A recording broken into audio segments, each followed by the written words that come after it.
Hello students, welcome back to Kids Vision. I am Madhu. I am here again with the new video. So in this video, we are going to learn summary and the question answer of chapter 10, The Guest House.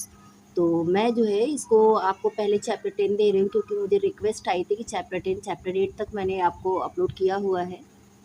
तो 9 से 10 के लिए request आई, इसलिए पहले मैं 10 को upload कर रही हूँ, फिर 9 का करूँगी। तो चलिए शुरू करते हैं अपनी वीडियो को। Read this well known poem by the 13th century सूफी मस्जिद Jalaluddin Rumi, properly known simply as Rumi, to find out what the poet has say about life's journey and the people that come and go। तो ये जो poem है ये किसके द्वारा लिखी गई है? जलालुद्दीन रूमी, जो 13th सेंचुरी में थे। सूफ़ी पोएम है, ये लिखी गई है। बहुत मैजिकल पोएम है। तो मैजिकल मतलब इमोशंस दिखाए गए हैं उसमें मैजिकल वे में। एंड ये जो पोएम बता रही है तो पोएट की लाइफ जर्नी कैसी है, लोगों की लाइफ जर्नी कैसी होती, कैसे लोग आते हैं जाते हैं लाइफ में, उसके बारे में बताया गया है इस पोएम में। This being human is a guest house, every morning a new arrival. तो पोएम में कहा गया है कि इंसान होना मतलब इंसान की लाइफ जो है कैसी होती है, जैसे गेस्ट हाउस होता है। गेस्ट हाउस होता है जहाँ पे गेस्ट रुकते हैं, लोग नए नए गेस्ट आते हैं वहाँ पे रुकते हैं। तो वैसे ही इंसान की लाइफ है एक गेस्ट हाउस के जैसी, जहाँ पे every morning a new arrival, हर सुबह एक कोई नया बंदा, नया गेस्ट आ जाता है रहने के लिए। तो वैसे ही हमारी ह्यूमन की लाइफ होती है। तो यहाँ पे गेस्ट कौन कौन से आते हैं देखिए, a joy, a depression, a meanness, some momentary awareness comes as an unexpected visitors.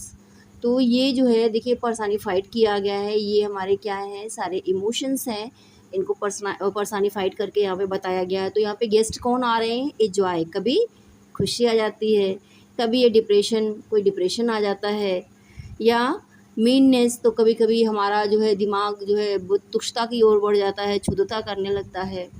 और कभी सम मोमेंट्री अवेयरनेस कम, और कभी कभी हम कुछ चीज़ों को लेके अवेयर भी हो जाते हैं अपने आसपास। तो अलग अलग तरह के थॉट्स हमारे दिमाग में आते हैं, हमारे घर में, हमारी लाइफ में आते हैं, हमको उनको वेलकम करना पड़ता है। Awareness come as an expected visitor, जैसे अचानक से मेहमान आ जाते हैं, वैसे ही थॉट्स हैं हमारी लाइफ में अचानक से आते हैं।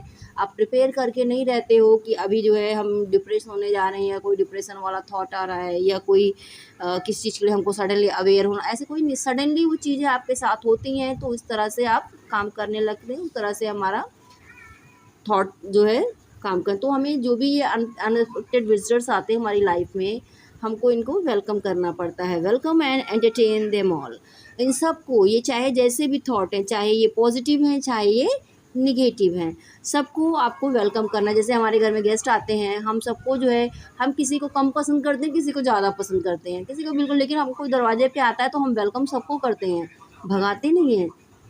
तो इसी तरह से ये थॉट्स जब हमारी लाइफ में आते हैं, ये फीलिंग्स हमारी लाइफ में आती हैं, तो हमको क्या करना है, किसी को निगलेक्ट नहीं करना, हमें नहीं करना तुम जाओ वापस जाओ हम तुम्हें नहीं आने, हमको सबको वेलकम करना पड़ता है, वेलकम करना पड़ता है, सबको एंटरटेन करना पड़ता है। जैसे गेस्ट आते हैं उनको एंटरटेन करते हैं, वैसे ही इनको भी एंटरटेन करना पड़ता है। Even if they are a crowd of sorrows, entertain भी करना पड़ता है। अगर वो बहुत सारा दुख लेके आते हैं तब भी हमें उनको एंटरटेन करना पड़ता है। Who violently sweep your house empty of its furniture, कुछ गेस्ट ऐसे आते हैं ना जो निगेटिव होते हैं, घर में चोरी चकारी करके चले जाते हैं। कुछ लोग ऐसे भी होते हैं, मतलब वो उनकी फीलिंग ही वैसी होती है। अगर वो अच्छे गेस्ट हैं, हमारे यहाँ आए हैं, अच्छे पर्पज़ से आए हैं, तो हमें खुशी दे के जाते हैं। लेकिन अगर वो निगेटिव पर्पज़ से आए हैं, वो गलत काम की राह से आए हैं, तो धीरे से अपना काम भी कर देते चले जाते हैं।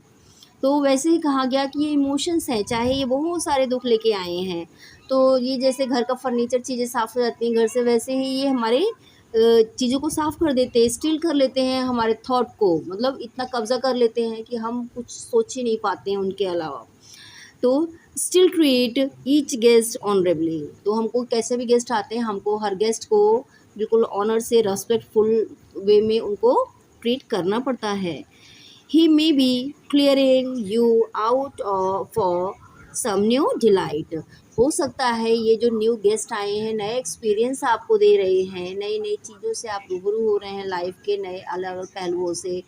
तो हो सकता है ये आपको कुछ नया सिखाने आए हों, इन प्रॉब्लम्स में भी कुछ अच्छा बताने आए हैं। तो आपको इन सबको इक्वली रिस्पेक्टफुली ट्रीट करना चाहिए, क्योंकि कहते हैं कि लाइफ का हर फेज़ जो है कुछ सिखाने ही आता है। The dark thought, the shame, the malice meet them at the door laughing and invite them in।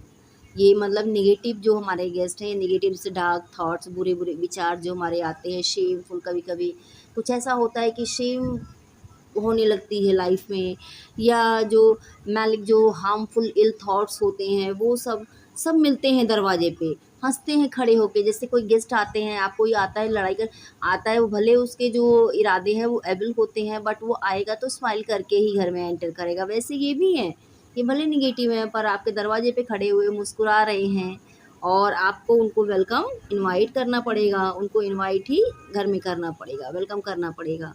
B grateful for how ever comes because each has been sent as a guide from beyond.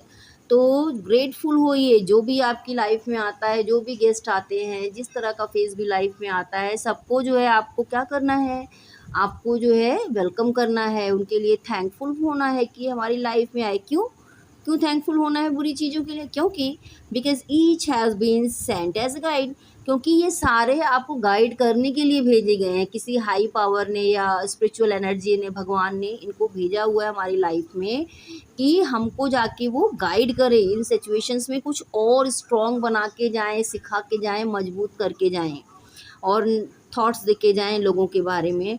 From beyond, beyond मतलब उस पार से, कहीं दूर से कोई energy है जो इनको भेजी हुई है हमें गाइड करने के लिए। इसलिए घबराइए नहीं किसी चीज़ से, किसी भी लाइफ के फेस से, सिचुएशन से घबराना नहीं है। पॉजिटिव हो या नेगेटिव, सबको इक्वली फेस करना है, इक्वली रिस्पेक्ट करना है। तो ये जो है पोएट हमारे हमको समझाना चाह रहे हैं अपनी पोएम के द्वारा। तो होप आपको जो है पोएम पसंद आई होगी। क्वेश्चन आंसर मैं लास्ट में ऐड कर दूंगी, तो प्लीज़ चेकआउट कर लीजिएगा। अगर ये पसंद आई है तो प्लीज़ वीडियो को लाइक कीजिएगा, चैनल सब्सक्राइब कीजिएगा, दोस्तों और परिवार वालों के साथ शेयर जरूर कीजिएगा। Thank you for watching.